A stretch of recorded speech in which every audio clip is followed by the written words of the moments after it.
বিয়ের পর সব করো, জামাইয়ের সাথে সব জায়গায় ঘুরো। মায়েদের এই কথার সাথে কিন্তু আমরা কম বেশি সবাই পরিচিত। আজকে সেই গল্পটাই তোমাদের সাথে শেয়ার করবো, আর বলবো গরমে আমি কিভাবে নিজের যত্ন নিচ্ছেন। হ্যালো, আসসালামু আলাইকুম everyone, this is Lamis and welcome to Lamis and Shovon's. আজকে এত সকাল সকাল ওঠার রিজন হচ্ছে রাতে ঘুমাতে যাওয়ার আগে আমরা একটা ভিডিও দেখি যেখানে একজন খুবই মজা করে ঝাল ঝাল গরু মাংস দিয়ে পরোটা খাচ্ছে। এটা দেখে তো আমাদের সারা রাত আর ঘুমই হয় নাই, মনে হচ্ছিল কখন সকাল হবে, কখন আমরা বের হয়ে যাব পরোটা আর গরু মাংস খেতে। সকাল 7টার দিকে আমরা নাস্তা করার জন্য চলে আসলাম মিরপুরের আবেশ হোটেলে, এবং সেখানে এসেই শোভন কিন্তু অর্ডার দিয়ে দিল গরুর মাংসের ভুনা, আর সাথে ছিল আমাদের জন্য রুমালি রুটি। বাইরে থেকে ডাল ভাজিটা দেখে এত মজাদার লাগছিল যে আমরা সেটা নিয়েও বসে গেলাম। আর এদিকে শোভন আমাকে শিখাচ্ছিল কিভাবে খেলে মজা বেশি লাগবে। ও প্রথমে রুটির মধ্যে এক টুকরো পেঁয়াজ আর কাঁচামরিচ নিয়ে নিল, আর সেই সাথে মাংস আর ঝোলটা নিল। ভাই, এটা মুখে দেওয়ার পর কি যে হেভেনলি একটা ফিল হচ্ছিল আমার। তারপর আমার জামাইয়ের মনে হলো না, এবার তো একটা কলিজা ভুনা অর্ডার করাই লাগে। আমরা কিন্তু তারপর কলিজা ভুনাও নিয়ে নিলাম, এবং সেটা খেতেও কিন্তু অসাধারণ ছিল।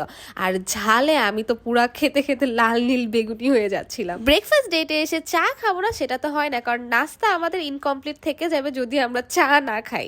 জামাই বউ দুইজনেই কিন্তু সকালের এই সুন্দর ওয়েদারটা এনজয় করার জন্য চা হাতে করে বাইরে চলে আসলাম। বাসায় এসে কিন্তু কিছুক্ষণ ঘুমিয়ে ফ্রেশ হয়ে নিচ্ছিলাম। আর ইদানিং আমি কিন্তু এই সোপটা ইউজ করছি। এই সোপটা এত ভালো, ডিপ ক্লিনজিং এর জন্য কিন্তু এই সাবানটা খুবই উপকারী, আর গন্ধটাও কিন্তু অনেক বেশি সুন্দর। আর গরমকালের জন্য কিন্তু আমাদের স্কিন কেয়ারের প্রতি আরেকটু সচেতন হতে হবে, আর সেজন্যই কিন্তু আমি স্কিনটাকে সফট আর সুদিং রাখার জন্য এই চকলেট সুদিং জেলটা ইউজ করছি। এই জেলটা কিন্তু মুখের রোদে পড়া যে ভাব থাকে সেটা দূর করবে, একনির প্রবলেম থাকলে সেটাও সলভ করবে, ময়শ্চারাইজার হিসেবে কাজ করবে, এছাড়াও কিন্তু স্কিনটাকে হেলদি করে তুলবে। জেলটা দিয়ে আমি 10-15 মিনিট রেখে সুন্দর করে মুখটা ক্লিন করে আসলাম, তখন কিন্তু আর কোনো ফেস ওয়াশ ইউজ করা লাগবে না। আর একটু পরে যেহেতু আমি বাইরে বের হব, তাই আগে থেকেই সানস্ক্রিনটা লাগিয়ে নিয়েছিলাম। যারা প্রতিদিন রান্নাঘরে কাজ করো কিংবা বাইরে রোদে কাজ করো, তারা কিন্তু অবশ্যই সানস্ক্রিন লাগাতে ভুলবা না। এই সানস্ক্রিনের উপরে যেই কোনো ফেস পাউডার দিলে কিন্তু একদম মেকআপ লুক চলে আসে। আর অন্যান্য সব ধরনের স্কিন কেয়ার প্রোডাক্টস পেতে চাইলে তোমরা কিন্তু এমজে ফ্যাশন গ্যালারি ভিজিট করতে পারো। আচ্ছা, এবার কিন্তু একেবারে সুন্দর মতো রেডি হয়ে আমি আর শোভন চলে আসলাম নার্সারিতে, কারণ আমার অনেক ইচ্ছে করছিল কয়েকটা গাছ কিনতে।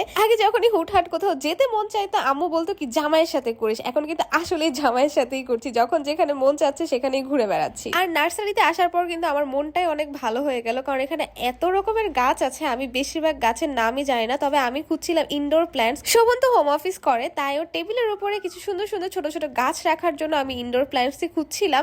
আর এদিকে এত এত গাছ দেখে আমার মনে হচ্ছিল কি সবগুলো নিয়েই বাসায় চলে যায়, কিন্তু গাছের দামও কিন্তু অনেক আসলে। তো ফাইনালি ঘুরতে ঘুরতে আমার একটা ক্যাকটাস পছন্দ হয়ে গিয়েছিল, আর এই ক্যাকটাসটার উপর ইন্টারেস্টিং ব্যাপার হচ্ছে একটা ফুল ছিল।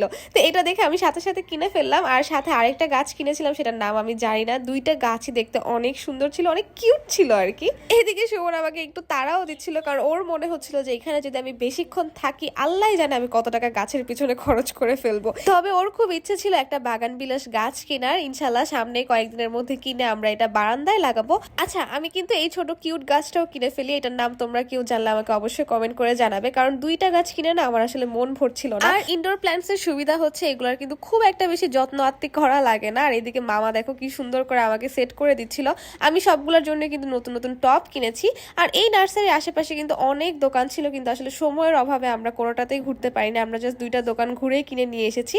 বাসায় আসার পর কিন্তু সুন্দর করে আমি শোভনের টেবিলটা সাজিয়ে দিলাম, যাতে ওর মনটাও ফ্রেশ লাগে। তো আজকের মতো ব্লগ কিন্তু এই পর্যন্তই। কেমন লেগেছে তা অবশ্যই জানাবে। Thanks for watching. Tata, bye bye, Allah Hafiz.